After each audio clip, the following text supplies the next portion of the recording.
Nephi, founder of ancient America. Most readers know Nephi as a prophet, a record keeper, and a shipbuilder. But what if Nephi was much more than that?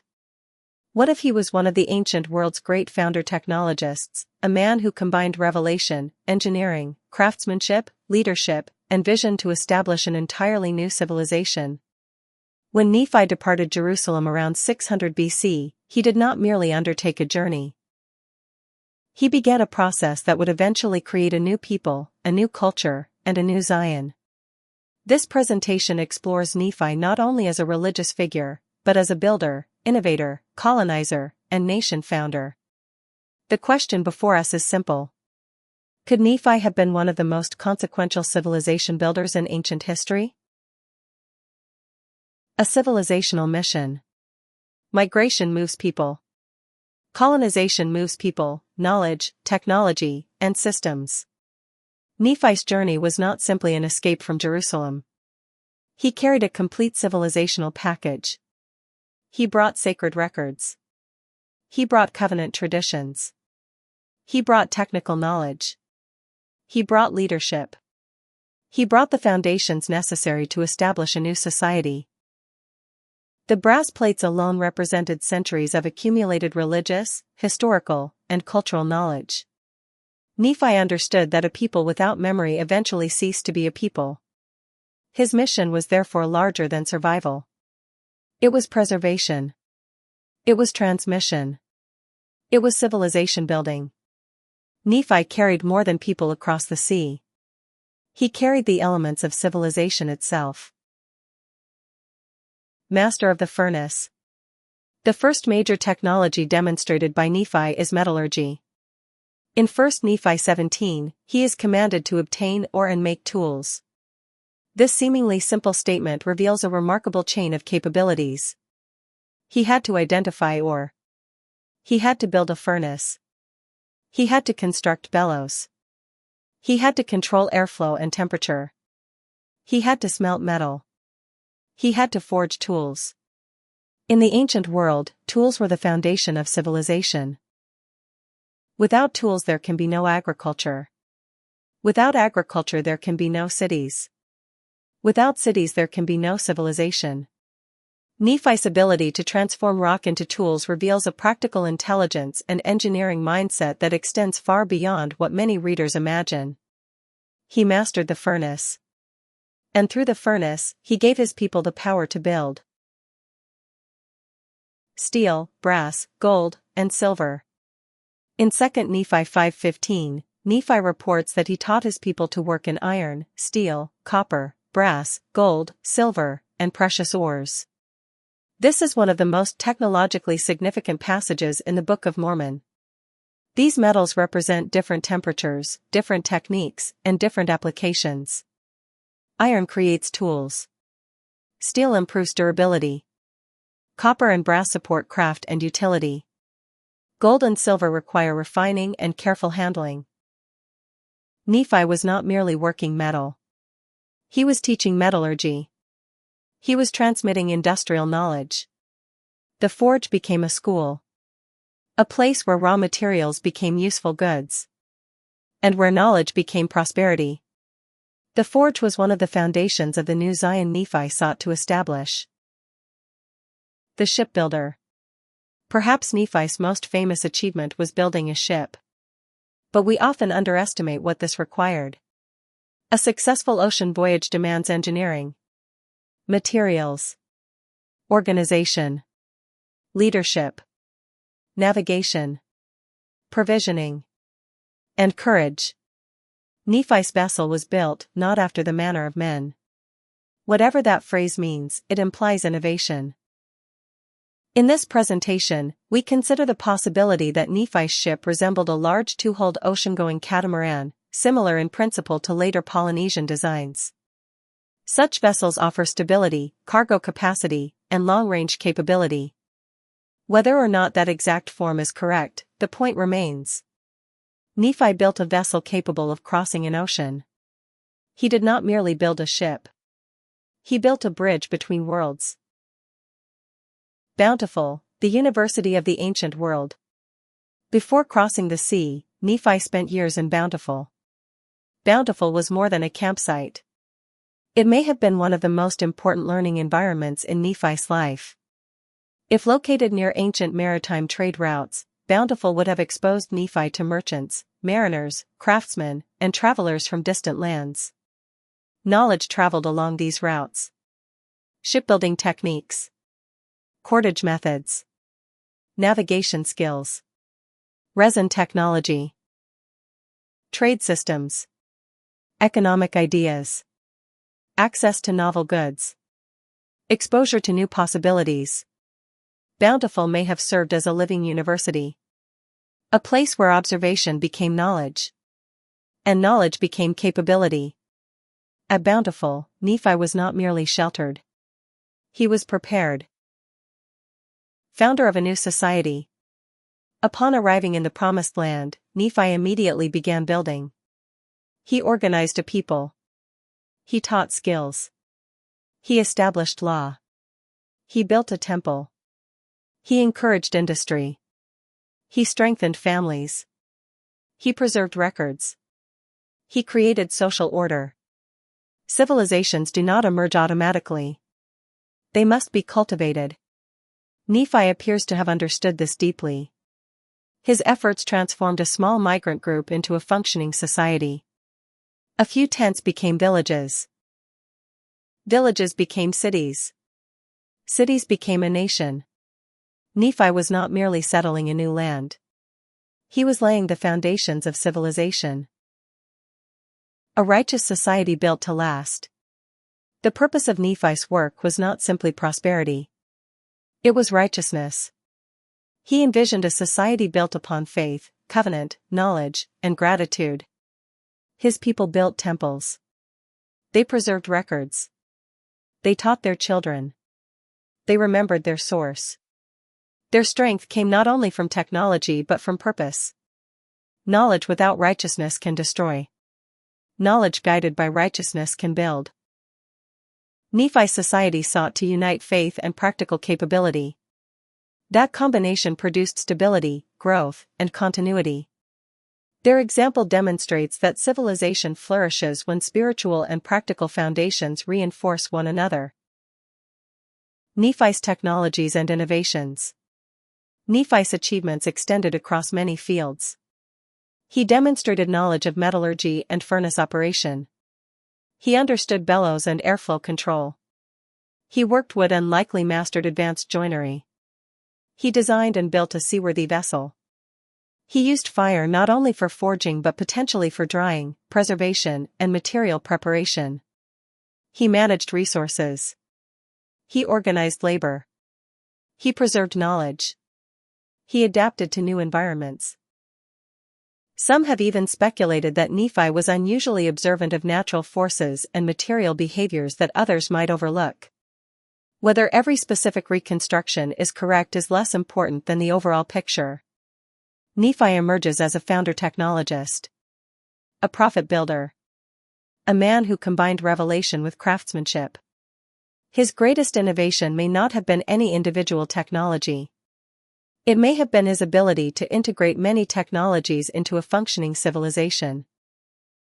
Nephi's capabilities.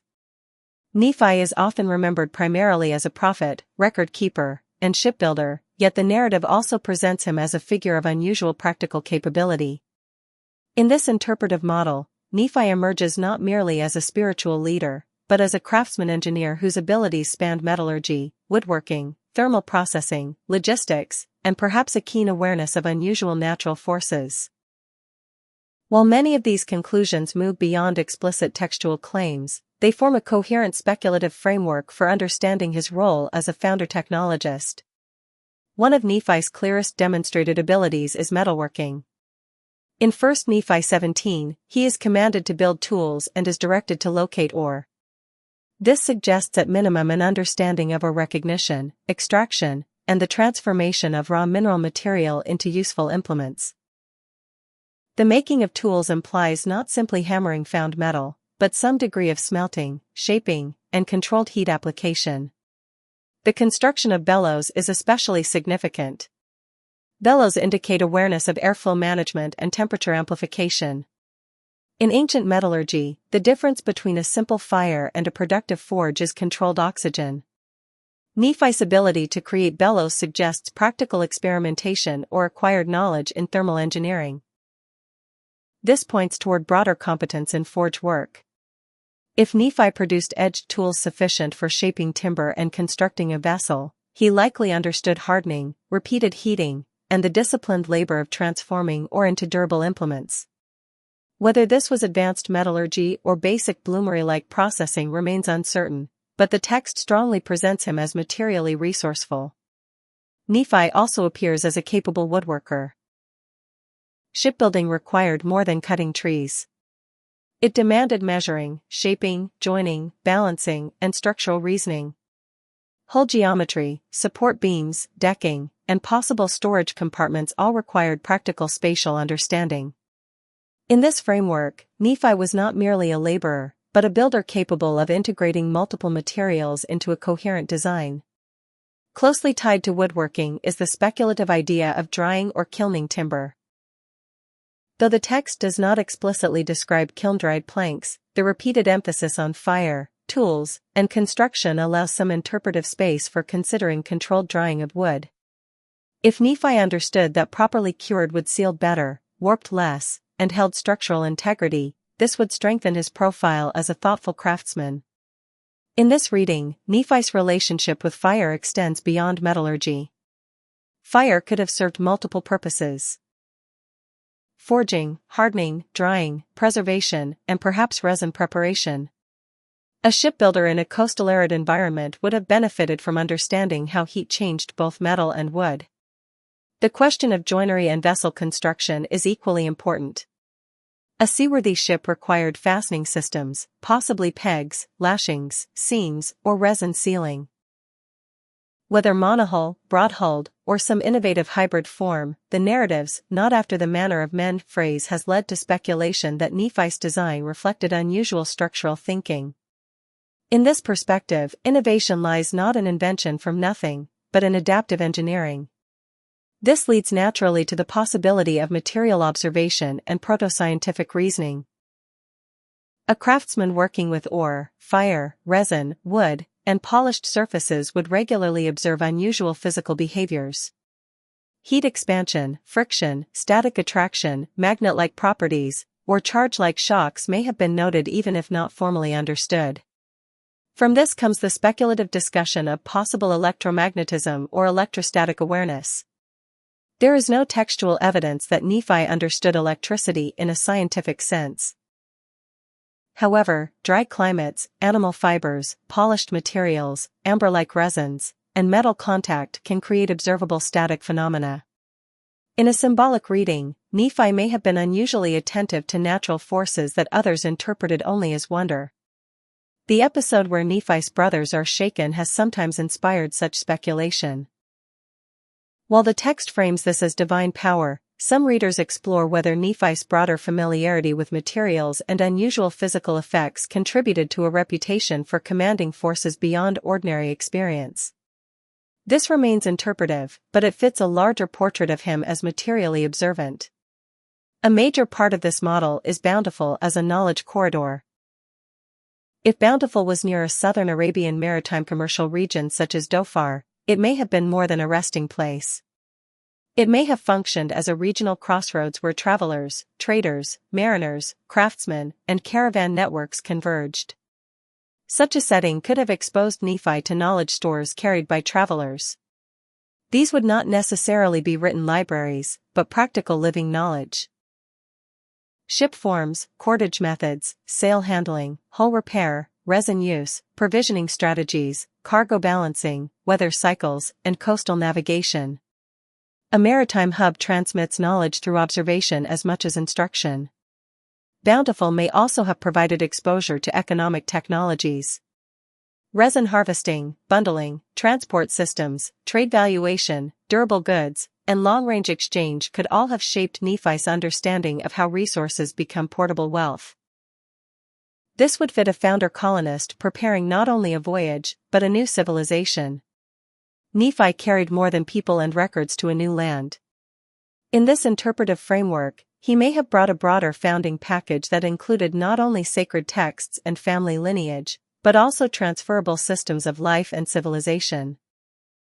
This may have included flora in the form of seed stock, cuttings, or cultivated plants, and perhaps, though more speculatively, limited reproductive fauna or domesticated breeding stock useful for settlement, labor, or food security.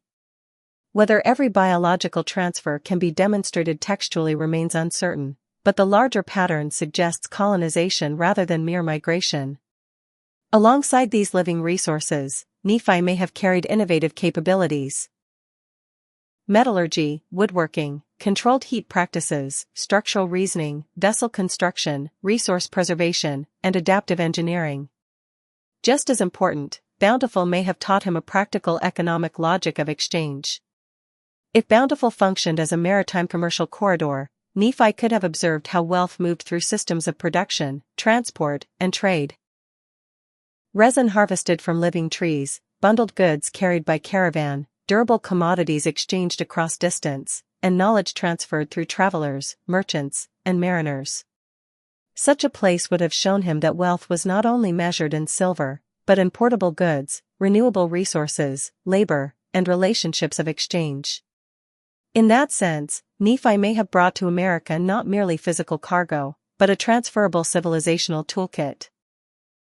Plants, perhaps limited animal stock, engineering knowledge, economic understanding, and practical wisdom gathered from a crossroads of movement and commerce.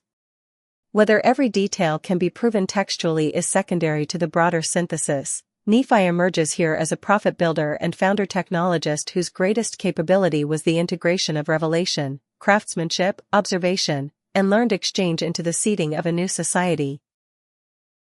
Swords into plowshares.